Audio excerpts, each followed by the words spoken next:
Seguimos en Laburantes, segundo bloque, como te decía Zulema Enríquez hace un rato. Pasamos al momento de la entrevista. Están con nosotros Agustín García, de Asociación Judicial Bonaerense, y Pablo Maciel, de los Trabajadores Profesionales de la Salud, más conocidos como SICOP. ¿Cómo les va? Gracias por venir. Gracias a ustedes, buenas tardes. Buenas tardes. Arrancamos con la entrevista. Pablo, ¿cómo está la situación salarial, si se quiere, lo que se denomina paritaria, de los trabajadores de la salud? Bueno, estamos mal, para resumirlo. Nuestro sector tuvo la última paritaria ya por noviembre del 2018. Llevamos 10 meses sin negociación salarial.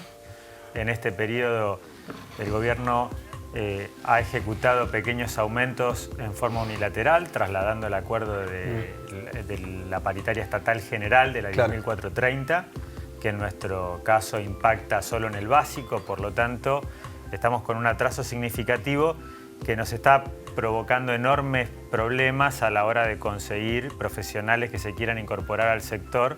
Eso quiere decir cubrir las guardias, los planteles de los servicios. Eso es interesante, perdóname que te interrumpa, porque, a ver, si hay un reclamo que están haciendo siempre los trabajadores de la salud es el nombramiento de profesionales, ¿no? Pero se da un fenómeno peculiar, que es que los trabajadores de la salud, los profesionales sobre todo, buscan su horizonte laboral, su medio de subsistencia en el sector privado, justamente por esto que estás planteando. Exactamente. El atraso salarial tiene primero un impacto en los trabajadores y trabajadoras. Tenemos un salario inicial de 30.000 pesos.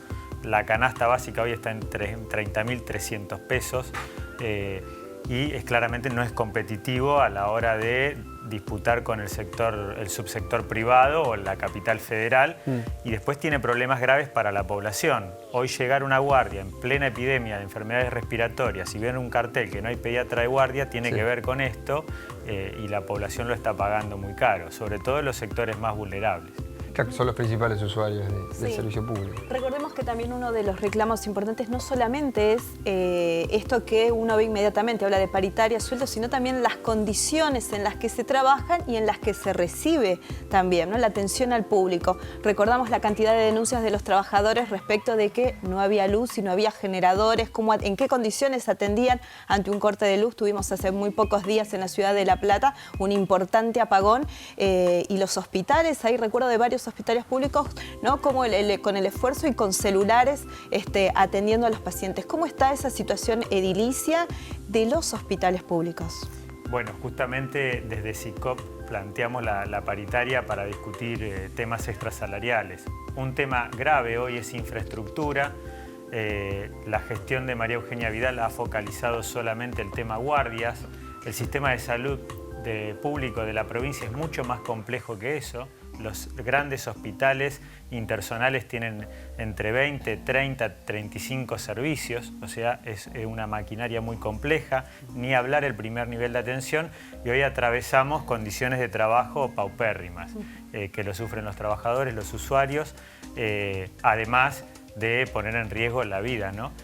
También problemas de violencia cotidianos, porque la falta de recurso humano, la falta de insumos, de aparatología, hace que hoy no podemos dar respuesta adecuada a la demanda que tenemos, y eso genera un escenario en el que permanentemente está la violencia latente, que solamente se resuelve otorgando los recursos que necesita el sistema. Sí, recursos humanos. Yo me acuerdo que en varias ocasiones hemos hecho notas, y yo pienso que los hospitales públicos son un gran termómetro social, ¿no? Donde se ve qué conflictos están atravesando la sociedad en determinados momentos. Y me acuerdo que hace 2 años atrás hicimos una nota donde pedían justamente la incorporación de personal, además, bueno, de todos estos elementos de jerarquizar el salario para que sea atractivo para los profesionales, y los nombramientos que había en los hospitales públicos eran de policía, ¿no? Y uno no puede dejar de pensar de lo que pasó en la UPA hace poquitos días nada más. Ahora seguimos charlando, si querés, de eso, pero quería, a propósito de la situación de infraestructura, recién veíamos unas imágenes de cómo está el Poder Judicial. Agustín, ¿qué pasa con los edificios del Poder Judicial, más allá de lo salarial, que también lo vamos a charlar? No es diferente a la realidad que muy bien explica Pablo. Lo que pasa en los 77 hospitales públicos de la provincia de Buenos Aires pasa en las 19 departamentales que componen el Poder Judicial de la provincia de Buenos Aires y los más de 100 juzgados de paz y oficinas descentralizadas en toda la provincia. En realidad es una política pública de Estado de este gobierno provincial en no darle interés a discutir con los trabajadores y trabajadoras de la provincia de Buenos Aires, ni con la administración pública central, ni con la educación, ni con la salud, ni con la justicia, los problemas de infraestructura que nos atraviesan cotidianamente, no solamente a los trabajadores y trabajadoras, sino a los habitantes en su conjunto de la provincia de Buenos Aires, que asiste a cualquier dependencia pública y que ve cómo desarrollamos nuestra labor corriendo el peligro cotidiano todos los días y cómo ellos también sufren y atraviesan peligros al entrar a una dependencia pública en esta condición. ¿Qué pasó ayer? Que me estabas contando. Eso pasó hoy, que te estaba contando antes de ingresar. Se desplomó un ascensor en el edificio central de la ciudad de Mar del Plata, donde tenemos 3 compañeras heridas. Se desplomó hacia el último subsuelo y eso venimos denunciándolo hace años. Como pasó en Mar del Plata hoy, pasó la semana pasada acá en la ciudad de La Plata, donde se desplomó un cielo raso sobre el escritorio de compañeros y compañeras de la Fiscalía de Joven, acá en calle 7, entre 56 y 57, donde se nos inundan las dependencias cotidianamente cuando llueven 2 milímetros de agua en la ciudad de La Plata o en la provincia de Buenos Aires, como nos pasa en los juzgados de familia de toda la provincia, como nos pasa en todas las departamentales que componen el Poder Judicial. A ver, se desplomó, escuchaste bien, ¿no? Se desplomó un ascensor y se cayeron con personas, 3 trabajadores del Poder Judicial. El año pasado, en un juzgado de familia, se cayó una mampostería donde un segundo antes había estado un trabajador o una trabajadora ejerciendo su labor. O sea, vas a trabajar, no te alcanza el sueldo y encima corre riesgo tu salud y hasta tu vida. Y ahora, en función a esto, ustedes dieron a conocer una cifra que es el 0,07 del presupuesto. Es lo que da el gobierno de la provincia de Buenos Aires para el mantenimiento edilicio, ¿es así?, de la infraestructura. ¿Qué genera eso? ¿Qué respuestas hay ante todos estos reclamos, que no es nuevo, por parte del gobierno? Hay una reducción presupuestaria en las políticas públicas que no es nuevo. La profundiza este gobierno con un claro ejemplo de falta de vocación al diálogo. Como bien dijiste, ese dato no menor es que la partida presupuestaria asignada por el Poder Ejecutivo no solamente ya es escasa, sino que es nula. Hace 10 Este es el año en que menos invirtieron. Hace 10 días el Poder Ejecutivo acaba de noticiar a la Corte que todas las partidas presupuestarias asignadas para el mantenimiento, adquisición o locación de nuevas obras para el Poder Judicial no solamente se paraliza, sino que se retiraron esos fondos. Y en el 2019 ellos se escudan en la emergencia económica vigente de hace años, pero no están dispuestos a discutir con nadie de cómo le ponemos fin a la problemática en infraestructura, en educación, en salud y en la justicia, en la administración pública central. Digamos, paritarias. Bien lo dijiste. Las paritarias es una composición numérica que, a contraprestación de nuestro trabajo, dignifica el salario de cada trabajador y trabajadora. Pero los trabajadores y trabajadoras, su dignidad no está compuesta solamente por un concepto numérico del salario. Si nosotros no podemos desarrollar nuestra tarea diaria en condiciones dignas de labor, que nos garanticen nuestra integridad y nuestra indemnidad física, que nosotros entramos a trabajar y salimos de la misma manera, eso sería dignidad plena de un trabajador, porque sigue manteniendo los derechos vigentes. Acá hoy en día, con el Estado provincial, cada día que avanza, retrocedemos en los derechos que tenemos adquiridos. Y la verdad que eso es una discusión que nosotros la ponemos, no solamente con el gobierno provincial, sino que en esta, y aprovechando que estamos en época electoral, estamos dispuestos a discutirla tanto de la CICOP, como desde ATE, como desde la AJB, con todos los candidatos que quieran discutir en la agenda cómo mejoramos la calidad de los servicios públicos que tenemos en la provincia de Buenos Aires. Vienen llevando medidas de acción conjuntas, ¿no? ATE, AJB, CICOP. ¿Cómo sigue la agenda? Digamos, medidas de visibilización, ustedes en particular hicieron carpas sanitarias, manifestaciones, movilizaciones a Capital Federal, al Congreso, ustedes también, manifestaciones recurrentes en calle 13. ¿Cómo sigue la agenda en conjunto de estos sindicatos? Un poco va a depender de las decisiones que tome el gobierno. Estamos pasando la mitad del año, el gobierno puede convocar a paritarias, abrir el diálogo y la negociación o puede seguir haciendo oídos sordos.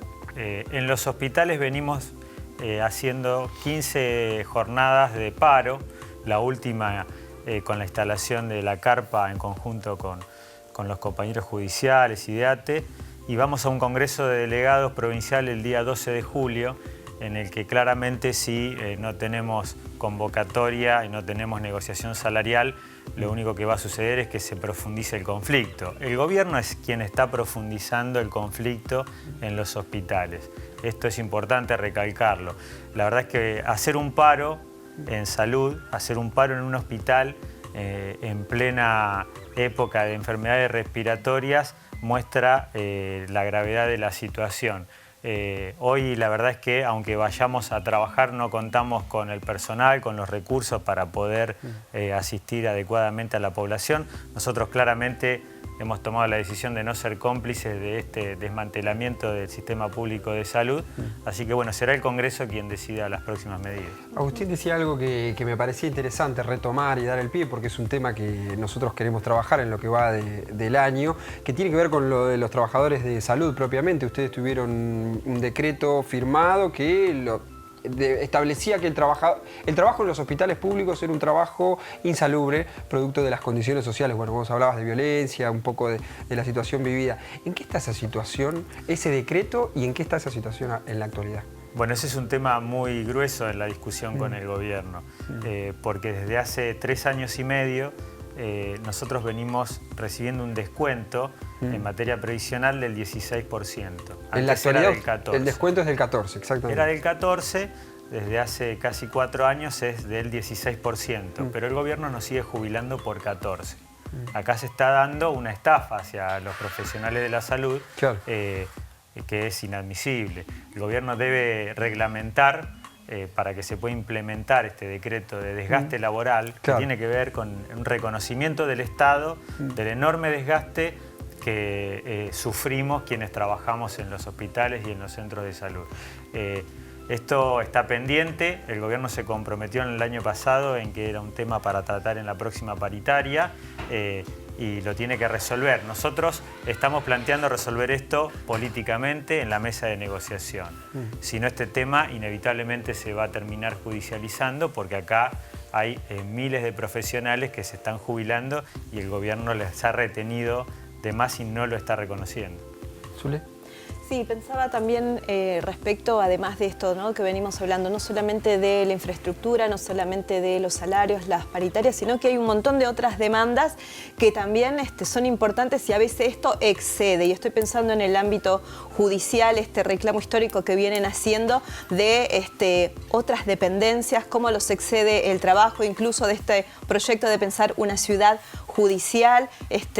Contanos un poco de eso también, Agustín. Que en la provincia de Buenos Aires hay más de 160 órganos jurisdiccionales sin ponerse en funcionamiento. ¿Qué son los órganos jurisdiccionales? Esto significa que hay más de 160 dependencias, para hacerlo más clarito, más de 160 juzgados que no están funcionando hoy en día, están creados por ley, no están designados ni sus magistrados ni las plantas funcionales de los mismos, por una única decisión económica del Poder Ejecutivo de no asignar la partida correspondiente, con la consecuente reducción presupuestaria para el Poder Judicial, congelando el ingreso de vacantes y limitando el acceso a la justicia a los más de 17 millones de habitantes de la provincia de Buenos Aires. ¿Qué dice la Suprema Corte de la provincia?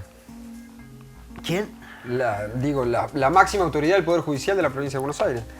Te dije quién irónicamente, sí, porque nosotros consideramos que justamente los que tienen la máxima responsabilidad jurisdiccional, que es la Corte de la provincia de Buenos Aires, parece una sucursal del Poder Ejecutivo de turno hoy en día, y si en los más de 15 años que tengo de antigüedad en el Poder Judicial, nunca he visto un destrato tal de un Poder Ejecutivo a una Corte, y que la Corte lisa y llanamente, como se dice en el barrio, agache la cabeza y no diga absolutamente nada.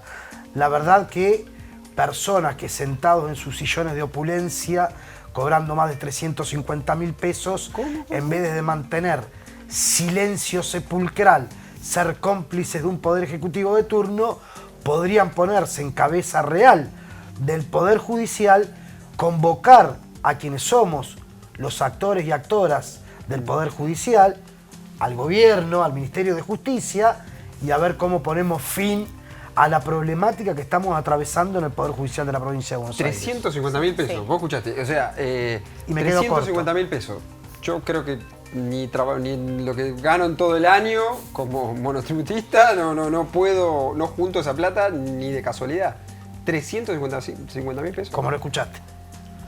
Eso. Entonces, la verdad que a nosotros nos preocupa porque, como bien decía la compañera, no solamente tenemos esta falta de creación de órganos jurisdiccionales, sino un montón de temas pendientes, como es la reglamentación de la licencia laboral por violencia de género para nuestras compañeras, que hoy en día es el único, prácticamente el único organismo público del Estado que no tiene reglamentado la provincia de Buenos Aires. Avanzó en ese sentido y la Corte también desde ese lugar, cuando la doctora Kogan era presidenta de la Corte, no solamente no pudimos avanzar una coma, sino que le puso todas las trabas a vida y por haber a esa iniciativa, y esperamos que en los próximos días tengamos una convocatoria para poder empezar a hablar de ese tema. Saquemos un poco respecto del reclamo y pensémoslo más a nivel nacional. Estamos en un año muy particular. ¿Cuál es la perspectiva, no solo de ustedes personal, sino la de sus gremios respecto de las elecciones, respecto de los frentes presentados, de los candidatos, les candidates? Hay representación sindical en algunos frentes. ¿Cómo hacen o cuál es su análisis respecto de esta reelección del presidente Mauricio Macri, del gobierno, y a nivel provincial también, ¿no? Bueno, sin dudas, este año es muy especial y se va a dar la asamblea más importante de nuestra sociedad, que es discutir el gobierno nacional y el gobierno provincial.